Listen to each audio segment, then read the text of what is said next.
And we are back with the fifth and the final segment of the GSMC Basketball Podcast presented by the GSMC Sports Network. And in this final segment, it might be a little bit shorter than the rest of the segments, but I will be talking about Steve Kerr and his comments about the starting lineup. Now, we notice that throughout every single game, there was a change in the starting lineup, right? In the first game for USA, they started Steph Curry, Devin Booker, Drew Holiday, LeBron, Joel. Then in the second game, they started Steph Curry, Anthony Edwards, Jason Tatum, LeBron, Joel. And then in this third game, they started Steph Curry, Drew Holiday, Jason Tatum, LeBron, Joel. And the only constant about this team and the starting lineup has been Joel Embiid, LeBron, and Steph Curry. Two of those players I really like in the starting lineup. The other player, I'm sure you guys already know who, I don't want in the starting lineup. Cannot stand it. I think it is an embarrassment. I don't like it. I would much rather see Anthony Davis or Bam Adebayo in the starting lineup as opposed to Joel Embiid. That is my opinion, and a lot of fans also share this same opinion.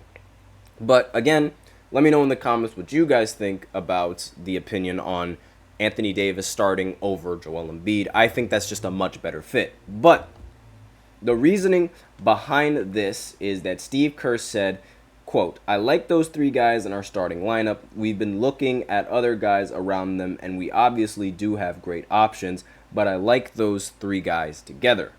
Now, I don't like those three guys together. I think Joel Embiid, I like the two of them together. I like LeBron and Steph Curry together. Yes, please, keep them in the starting lineup. But Joel Embiid, no. Just no.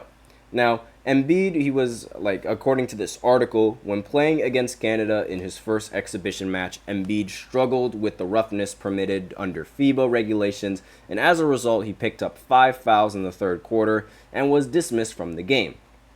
But the center for Philadelphia has gradually picked it up in the subsequent games. Spoilers, no he didn't. This article is just being really nice to Joel Embiid. I'm not going to be nice because he is arguably one of the best centers in the NBA, just in the NBA, and his style of play doesn't translate to international basketball. It only works for the NBA, and it doesn't make any sense to me how he still hasn't adapted to these rules. Now, despite this and despite these comments, I'm still reading about the article, by the way, many still want Kerr to start Anthony Davis or Bam since they are more accustomed to playing under the national team. The coach said he would still rather see Embiid play next to LeBron and Steph, as he claims the three players are a big three for Team USA, since they are often the center of attention for the attack. Spoiler alert, anyone on Team USA is going to be the center of attention for attack. It doesn't matter whether it's Anthony Davis, Anthony Edwards, Bam Adebayo, Kevin Durant, Jason Tatum, they're all going to be the center of attention. Steph Curry, for that matter, arguably has the most center of attention because of his gravity around a lot of the players. And he'll get, if there was anyone on Team USA that is going to get doubled the most, it's probably Steph Curry off of a screen because everyone is afraid of him shooting the three. And let's face it, why wouldn't you be afraid of him shooting the three? But it's just Joel, his play style, it just doesn't work. It slows the team down, in my opinion. And it doesn't seem like he plays off of the team like how Anthony Davis plays off of the team. And it's really, Shots Below the Belt had something to say. International basketball has been said to be more physical.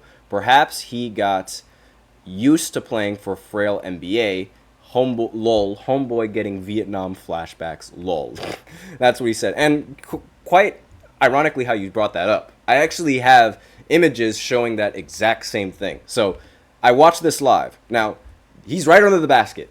You see that he's right under the basket, right?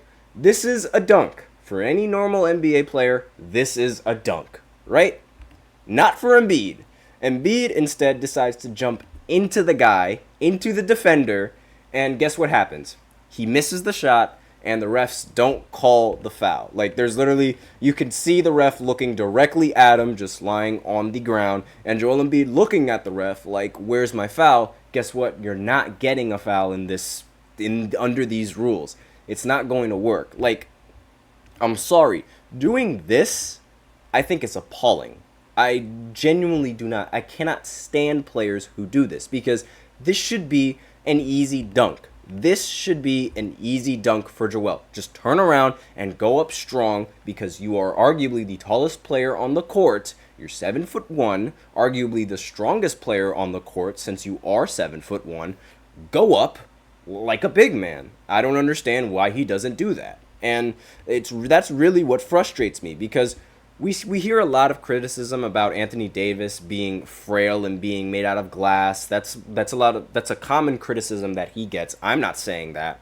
But on Team USA, he goes up rather strong. Like he doesn't look to draw fouls. He looks to score. And that's what this team needs. People that want to put themselves in good positions to score and are looking to score and not looking to live at the free throw line. Like, I know it sounds like I'm being rather biased, but this is just what I see. And it infuriated me watching this live. You could actually watch my reaction to the game on the previous segment that I did yesterday, where I believe it was the first segment that I did it, where Joel Embiid, he literally flops. Like, it's annoying to watch because it's like, that's not going to work.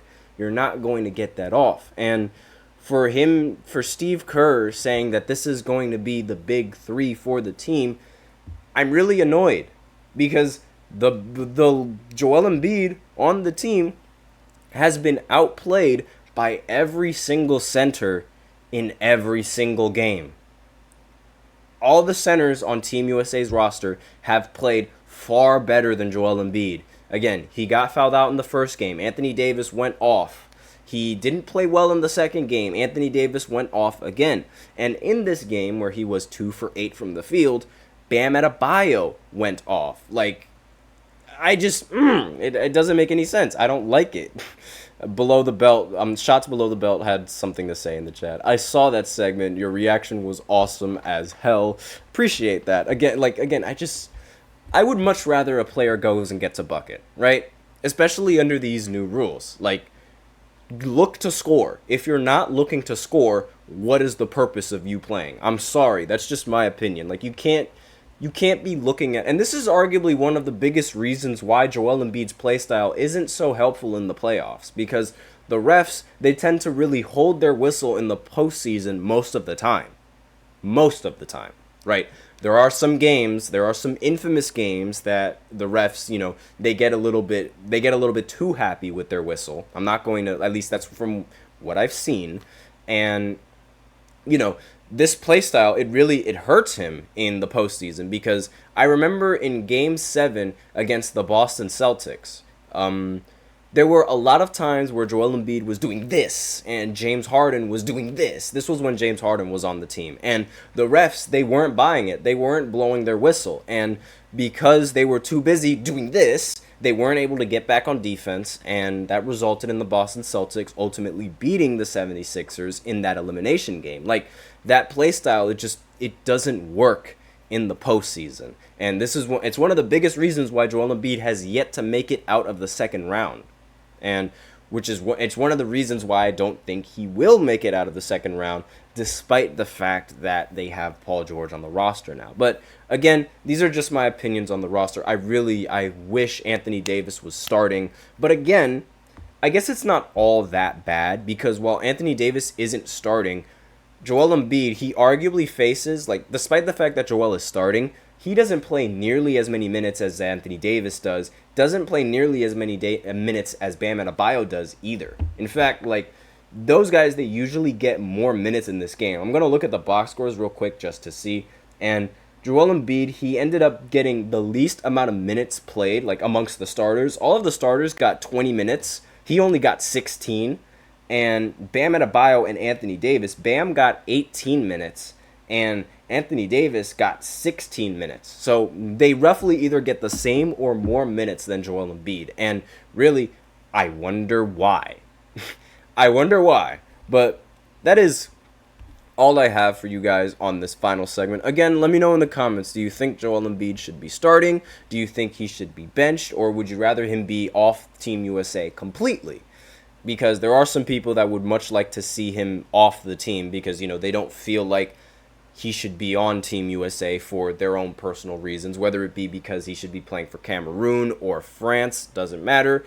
You guys have your opinions, but that is all I have for you on this segment. Thank you so much for tuning in to the GSMC Basketball Podcast, presented by the GSMC Sports Network. Your support means a lot to us, so remember to subscribe to the show, leave a positive review. It really does make a difference. We also invite you to follow us on Facebook, Twitter, TikTok, and Instagram for more content and updates. And as usual, please remember to use the link in the description to get your comments recognized, or the link displayed below the ticker on every show segment.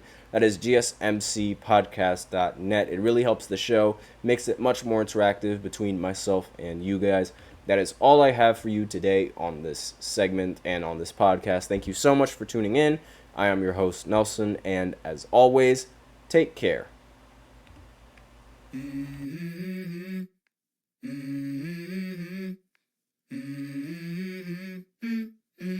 Let's go. I wake up to a little bit of drool on my pillow, feel like it's gonna be a bad day.